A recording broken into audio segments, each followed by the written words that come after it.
Tonight, 2 rulings from the High Court, 2 wins for religious liberty. We're at the Supreme Court with the latest on today's opinions. And that's why my administration replaced NAFTA with the brand new U.S.-Mexico-Canada agreement. President Trump and his Mexican counterpart meet at the White House to celebrate a newly implemented trade deal. Plus, the White House Coronavirus Task Force met today here at the Department of Education. The Vice President continues the White House push for schools to reopen by fall.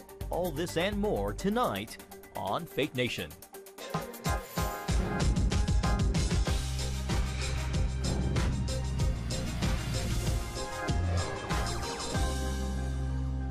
A pair of Supreme Court rulings today hailed as major victories for religious liberty. Welcome to Faith Nation. I'm John Jessup. Well, after 7 long years of legal fighting at the High Court, a group of Catholic nuns who objected to being forced to provide contraception in their insurance plans won a big ruling today, and so did 2 religious schools.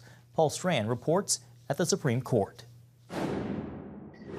2 huge wins for religious liberty here at the court on one of the very last days of this term. Significant victories on religious liberty today by a margin of 7-2. And so if anything, this should send a signal to the culture that we should all be protecting and valuing and cherishing religious liberty. The religious rights legal group Becket represented the Little Sisters of the Poor in their fight against the Obamacare mandate to violate their conscience and provide abortion-causing contraceptives through their health care plan. We knew immediately that we could not comply.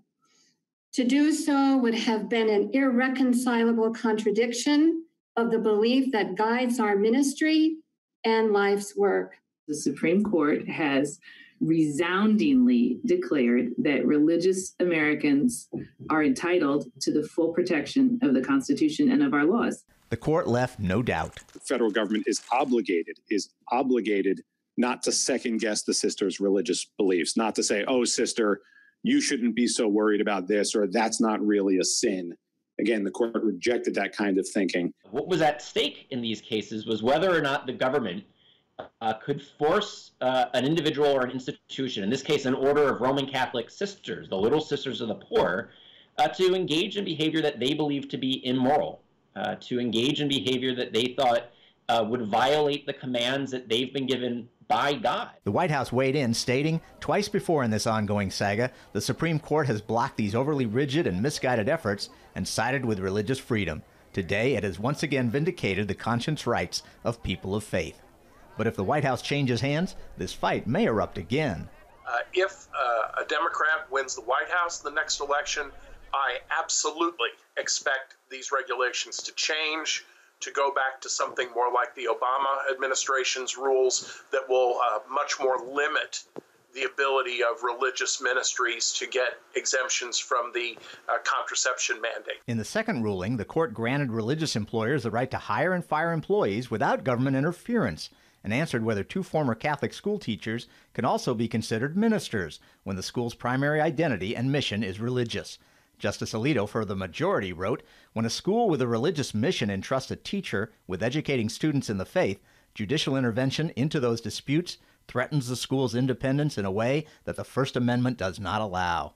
Justice Thomas called today's decision a step in the right direction, adding that the issue is an inherently theological question and cannot be resolved by civil courts. Religious rights advocates agreed, saying it upholds the High Court's ministerial exception doctrine. If you're teaching religion at a religious school, then you fall within this ministerial exception. That has to be the churches and the synagogues and the mosques have to have control over who teaches their faith. But others believe the ruling opens the door for the potential for abuse. Justice Sotomayor, writing for herself and Justice Ginsburg, that the majority's approach has no legal basis and gives an employer free rein to discriminate on traits protected by law, even when the discrimination is wholly unrelated to the employer's religious beliefs or practices. But the Family Research Council's Tony Perkins says today's First Amendment decision suggests that religious institutions still have a prayer of preserving and promoting their biblical teachings when it comes to employment decisions. The court's majority said this ruling was built on precedent and affirmed the High Court's aversion to risk what it calls judicial entanglement when it comes to religious issues. Paul Strand, CBN News, the Supreme Court. Russell Moore is the president of the Ethics and Religious Liberty Commission of the Southern Baptist Convention, and he joins us now. Dr. Moore, thanks for being with us. As you well know, today was a big day at the High Court. Your initial reaction to the two cases that came down today? Well, I'm overjoyed, and I'm really bothered when I hear people say this is a victory for religious people, as though it's a defeat for non-religious people. This is a victory for all Americans, because the principle of religious freedom applies to everyone, and a government that's big enough to restrict religious freedom is a government that can do anything. So this is good news for everybody. The ELRC wrote an amicus brief in the Our Lady of Guadalupe school case, which overturned a lower court ruling from California's Ninth Circuit. Why was it so important for you all to file the friend of court brief? Because what was at issue here is whether or not the government is able to define what ministry is and how a religious institution defines what ministry is to be, or whether or not they're allowed to recruit people who are in line with their doctrine and their practices of their own religions. And so this was a very serious incursion upon the church and other religious institutions by the state. Dr. Moore, this Supreme Court term has seen many cases of particular concern to evangelicals, between the Louisiana abortion case, the LGBT discrimination ruling, and today's decisions. Some may feel torn about how things have shaken out so far. What are your thoughts? Should Christians be encouraged? Well, I think it's natural to feel torn, because that's the way the judicial process always is. There are going to be some decisions that we think are right and some that we think are wrong, but we have to keep in the process and keep articulating why this is so important to have religious liberty for everybody. And so I'm really encouraged today, not just because of the two decisions that are handed down today, but because of the continuity that they have with other decisions, such as Hobby Lobby and Hosanna Tabor in recent years. I think that's going to set precedent in the future that will protect religious freedom for everyone, and that's good news. Do you think the lower courts will follow the high court's ruling? It seemed to affirm its aversion to not get entangled in religious questions or religious proceedings within religious organizations themselves. Do you think that lower courts will actually follow that? I do, because almost every time that the lower courts have tried to entangle themselves in religious matters, the Supreme Court has knocked that back in recent years. And so I think we really do have a coherent philosophy articulated here that's rooted in the First Amendment, in the Constitution, in legislation such as the Religious Freedom Restoration Act. So I think the constitutional policy here is very clear. All right. Dr. Russell Moore, we so appreciate your time today. Thank you. Well, the Heritage Foundation President Kay Coles James also described today's religious school ruling as good news for people of all faiths, saying, by allowing religious institutions to decide for themselves who will teach their faith and how that faith will be taught, America preserves the fundamental right of religious freedom. Well, joining us now is Emily Gallo, director of the Heritage Foundation's DeVos Center for Religion and Civil Society. Emily, let's just get right to it. How does today's decision on religious institutions preserve religious freedom for all faiths? Well, I think today is a great victory for religious freedom, and there are many different organizations that filed amicus briefs in this case from different religious backgrounds, and they all should have the protection of the First Amendment to hire according to their religious beliefs, especially when it comes to the important role of people who will teach their faith to the next generation.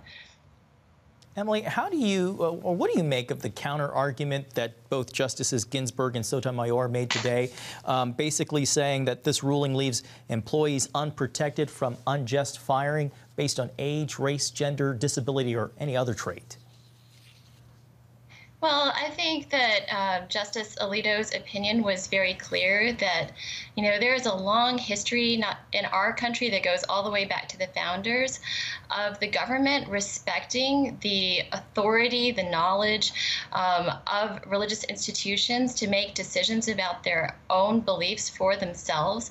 As Justice Alito acknowledged, no judge is going to be able to understand every religion in the United States well enough to determine who should be teaching that religion or who should be embodying that religion. So I think what Justice Thomas said about the need to defer to religious institutions on their definition of who constitutes a minister is consistent with our constitutional history and the reason why this nation was founded. Because as all of your listeners, I'm sure, know, the reason why America was founded was to escape the kind of imposition of religious orthodoxy that existed in England. Emily, we have just a little under a minute left. How do you think the rulings, or do you think the rulings in both the Guadalupe and St. James School have broader implications outside of religious institutions? Well, I think today was a very important ruling. It's a great reason to celebrate, but I think there continue to be reasons for concern for religious individuals and religious institutions because of the Bostock ruling, which unfortunately creates, sexual orientation and transgender status. The court just went ahead and redefined sex, and that is going to create a secular sexual orthodoxy that religious institutions and religious individuals will probably have to litigate in the courts for many years to come. So unfortunately, today was a great victory for religious schools and other religious employers, but there are a lot of questions that remain after the Bostock ruling. All right, Emily Gallo with the Heritage Foundation, thank you so much for your time today. Thank you. Well, right now, let's bring in CBN Chief Political Analyst David Brody. David, today's opinions are celebrated as big wins for religious liberty among evangelicals and really people of all faith for that matter. How much do these rulings benefit the president when it comes to maintaining the support of evangelical voters in an election year? Well, John, it gives them momentum. I don't think there's any question about that. Here's part of the problem with momentum. It's July. It probably would have been better if it came sometime in October, the October surprise, if you will.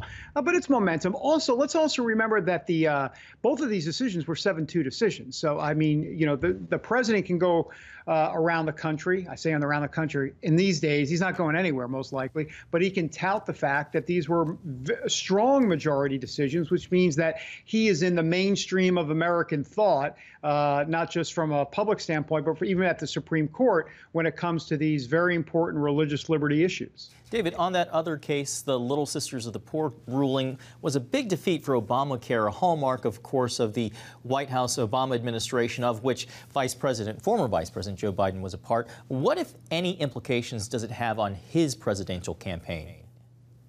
No, I don't think it really has too much at this point. I mean, look, if you take it in July in the micro, it obviously is a slap in the face to Obamacare, to the president, to Joe Biden and all of that. And it's not a good day for them in July.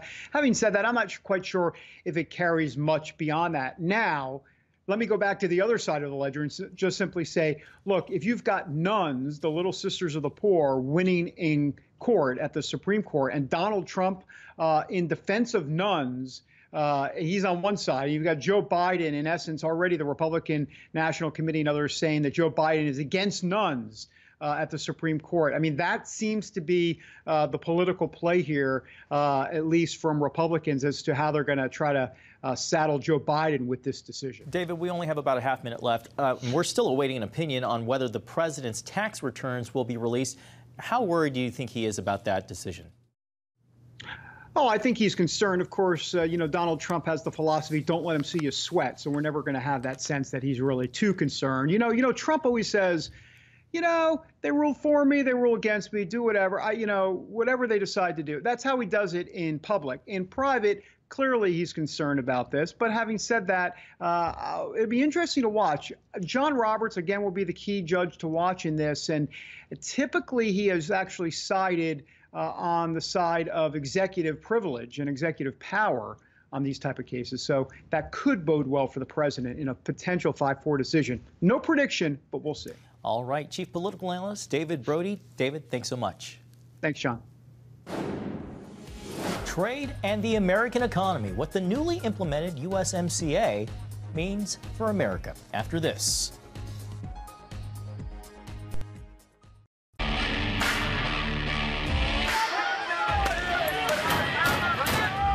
Having sex before you marry is a bad idea. Don't tell me there's no such thing as gun violence. That just depends on your definition of when life begins. Watch Dan and Dale tackle trending topics that test your faith on the next Faith Wire, Monday night at 9:30.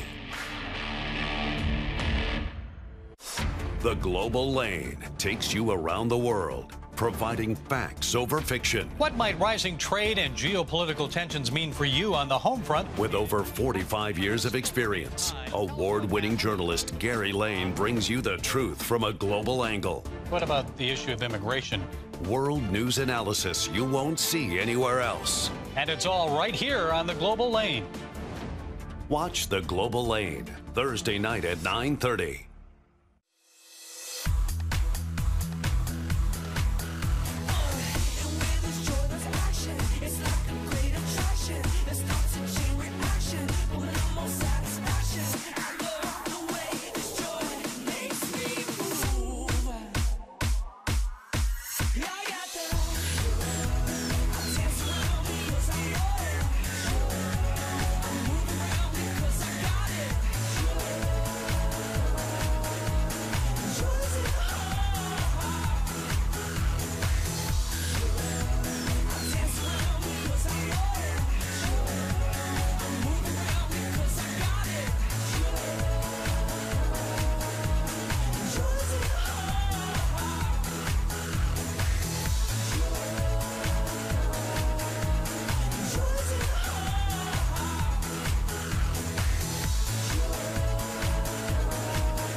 Welcome back. Well, one person the global pandemic didn't stop from traveling today was Mexico's president, who visited Washington, D.C.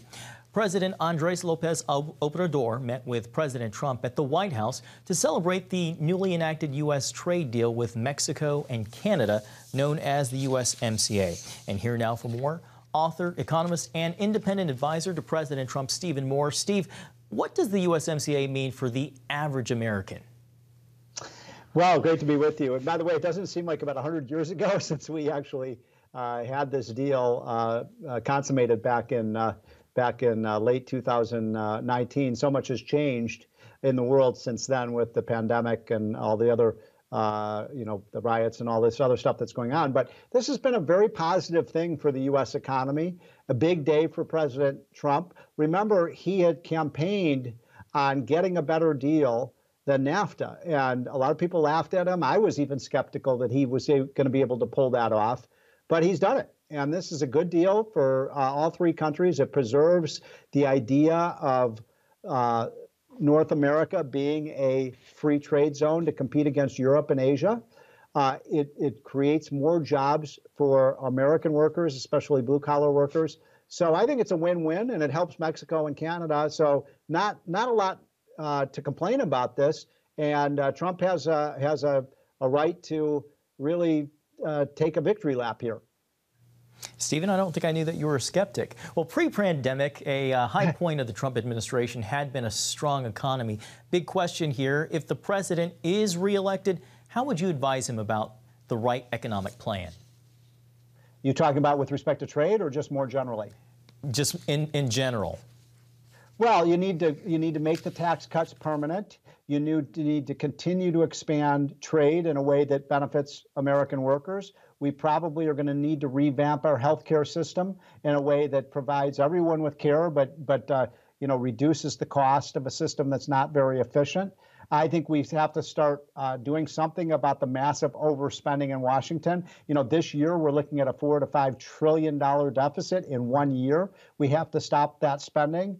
And I think Trump will do that in a second term. And I think his strongest line, I heard you earlier talking about this upcoming campaign, his strongest line to get reelected is simply to say, I rebuilt the economy once and I can do it again. And by the way, the polls show, even though Trump's polling numbers are not very good right now, the one question the American people really trust him on is the economy. That is indeed true, according to polling. Well, as we look toward recovery, do you think another stimulus bill is necessary? And I think I already know the answer to this part. What about another round of personal stimulus checks? So I actually don't think we need a round four. We've already, I just said, we've already borrowed $3 to $4 trillion. How much more do we want to borrow? I think the most important thing for recovery is just to recover and to get businesses reopened, get workers back on the job. There's no substitute for that. And I'm a little concerned about some of these states maybe moving in the opposite direction, but I think that's temporary. I think we've turned the corner. I think everyone agrees we've turned the corner on this coronavirus. But look, we need to stop. The most important thing that Trump needs to do in these phase 4 negotiations, because there is going to be a phase 4, is to make sure that we do not extend these unemployment benefits that are paying workers $600 a week on top of the normal unemployment benefits. 3 out of 4 workers today are getting more money for not working than working. Not only is that unfair to the people who are working, but it also, we estimate that we will have 10 million fewer jobs by the end of the year if we extend that policy. So President Trump, if you're listening to this show, do not expand those unemployment benefits. Give everybody a payroll tax cut. And that helps workers, and it doesn't hurt businesses. All right, Stephen Moore, we're going to have to end it there. Steve Moore, we appreciate your time today. Thank you. Have a great week. You too. Well, up next, the ongoing fight for in-person learning and whether kids will be in the classroom this fall.